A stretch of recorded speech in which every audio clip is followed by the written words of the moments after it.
Welcome to another edition of Strictly Bar Talk.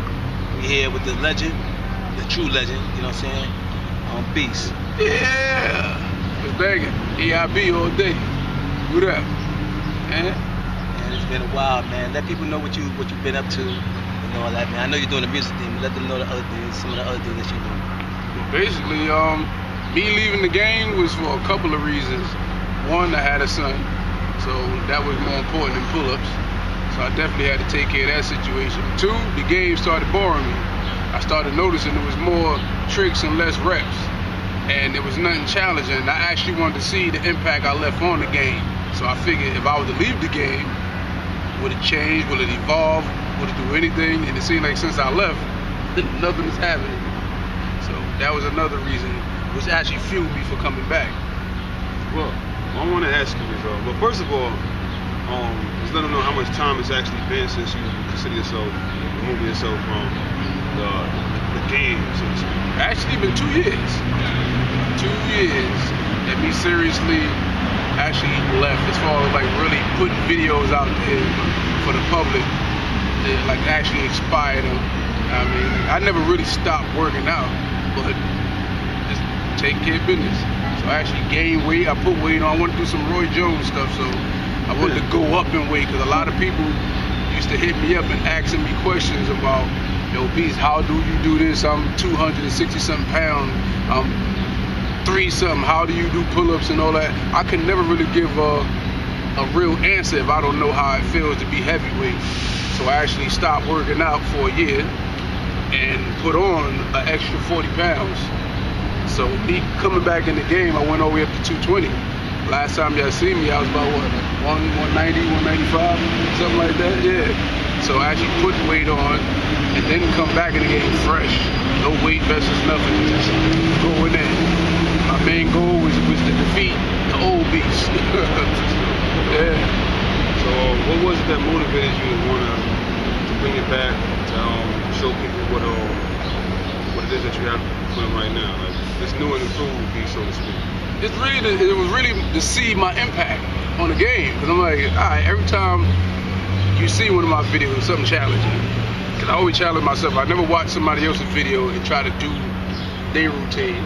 It was always y'all did something after I did it. So, like I told people that's real close to me, I speak to Doc and Form all the time. I'm like, there's a lot of kids and dudes in the game that might be stronger than me, but they're going to always do something after I did it. And that was my main goal for coming back, and since I've been back, it's been crazy. Because as I watch YouTube from a distance, I don't see nothing. I just see refried beans. You serving people refried beans, the same thing over and over again. How many planks you gonna see? How many times you gonna see a handstand? I don't care if you can do a handstand or plank, it's how many times you gonna do it in one set. These dudes now is just doing 1 minute videos like they doing commercials. And we never did that.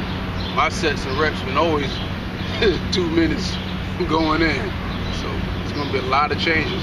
And for me coming back in the game, I had to reach out to people that really pushed me to go past my limits, like my boy Doc. I didn't even work out with my own team members because I don't need people who still look up to me as the big brother. I needed people that's outside my original camp. They're gonna be like, I know you, Beast. I know you're gonna do this. Let's go. So they really got me where I'm at right now. So even when my team see me, they were like, oh, this dude is crazy. Now everybody got some time to deal with me, boy. I've been traveling with you to different parks, and we go to like different parks around Brooklyn, and we've been meeting with different guys. And I like that campaign you've been running, kind of like it's almost like a each one teach one type thing that you've been running. Where you go to different parks, and you don't just do your routines there. You showcase the routines that help you get to that level, and you show them those routines. And tell me quickly about how that's been going and the different people that you've been meeting. And there are some guys that are worth taking a look at, you know? Yeah, because like every park that we've been traveling, so far we've been to like 12 different parks. The first park we actually went to was actually the park Young Beast, where I found Young Beast at, which is Bartlett Park, because a lot of dudes reached out for me from that park. And when we went there, me and Doc recently put 2 routines together, and that still buckles me to this day. But I started showing everybody else. Why? Because when y'all learn how to do it and y'all get strong enough to complete it straight, I'm gonna feel threatened by it. And that was my whole purpose from training people in the first place. I wanna feel threatened. When I feel threatened, I get angry. I gotta be the strongest one. They're gonna keep pushing. I'm gonna keep pushing. I'm not like these other dudes who the leader of their teams who don't really work out with their peoples. I train everybody. Oh yeah. From being away from the game, what are some of the things that you missed? I know you missed it, because if you wouldn't have missed it, you would have been inspired. That would have been one of the reasons that inspired you to come back. What I miss about the game? It ain't gonna be like I missed the fame. I missed the pain from it. That's what it was. Like my hands are new now. I mean, by me being aware, like all these calluses are brand new. Like I've been washing dishes and stuff. I mean, so my skin kind of softer than it used to be.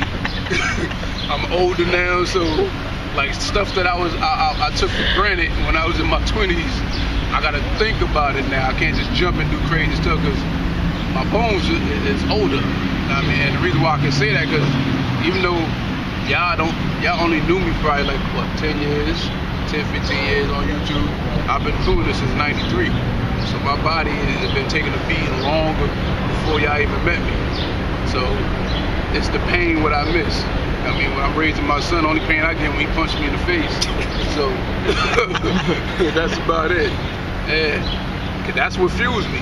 Pain, rage, any problems I go through, I get to express that through the workout. It seems like right now you're really like trying to push forward the aspect of the workout, more so than the flare. I think the flare, my personal opinion towards it, I do think the flare has a place. Yeah. I think that's attractive to a lot of people, maybe the children, maybe the fans, some of the chicks. They're not as internal as we are as workout people. Yeah. But I think you're really trying to push forward the workout aspect of it. Yeah. Is there anything in particular you want to see guys do, or you don't have to give them too much yet, because I know you have like a whole schematic planned out how you want to approach this thing, but you know, just a little bit, anything you want to tell people you want to see them do? Workout.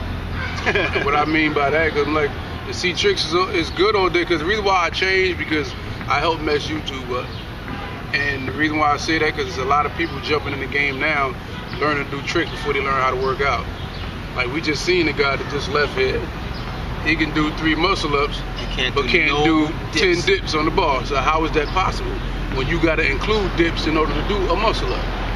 It's more technique. People are using more technique than actually working out, so they're not really strong. And that's like teaching kids the wrong image. I mean, and a lot of people, I love the fame I got, and they love my videos, but I had to show people that this is not all we do. Because we, like every competition that I go to, first thing, oh Beast, what you got this year? Show me some new this year. How about we work out this year? Look at the footage from the years before when I showcased something, and look at this year. You ain't see no tricks whatsoever. I got on the bar, upside down, tricep extensions. Shut that down. Yeah, dudes don't work out no more. They put work in, they just don't work out. Because everybody who know us, when we used to work out, when we did tricks. A lot of people don't notice when you see videos of us doing tricks and stunts. We did that after the workout. After the workout. What was the main Why? thing you Because say? you had to give me my number. Even if we come in the park, we're gonna do 10 sets of 10s, do this. We'll work out later. And the thing that got me was like, yo, as soon as I came, we said, listen, we ain't hitting that bar, none of that trick stuff. First thing we gotta do, you gotta do my stairs. Yeah. Cause I train everybody with endurance. Like now we do first 48. That's 4,800 push-ups before we work out. It used to be 2,400, but then I was a fan of the first 48 on TV, so I'm like, 4,800.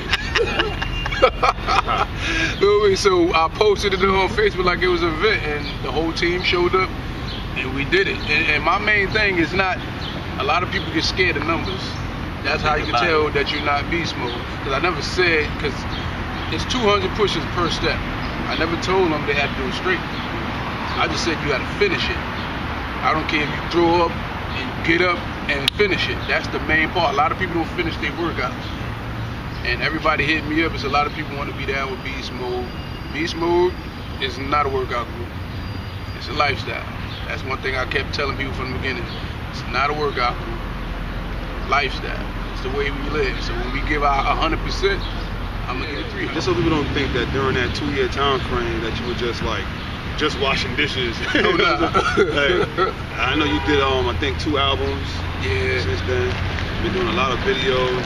I don't want to tell them. I want you to let them know what you do. Yeah, because I started noticing a lot of people don't know I do music also, and by me focusing more on the calisthenic game, my name in the music started dropping because you gotta be consistent.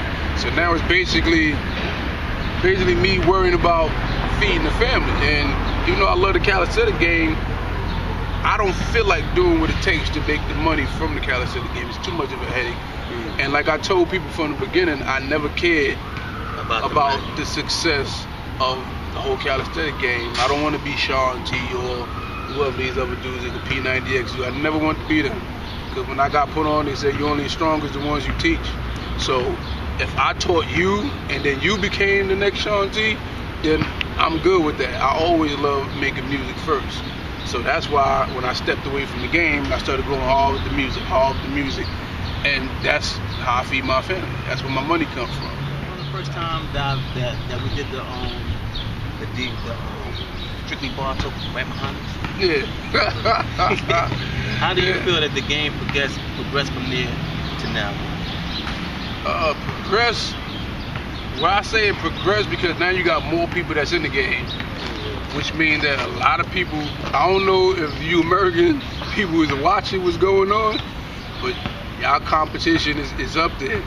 I think, we got too lazy because we doing tricks and stuff and not watching our surroundings. Me, I always looked at everybody else.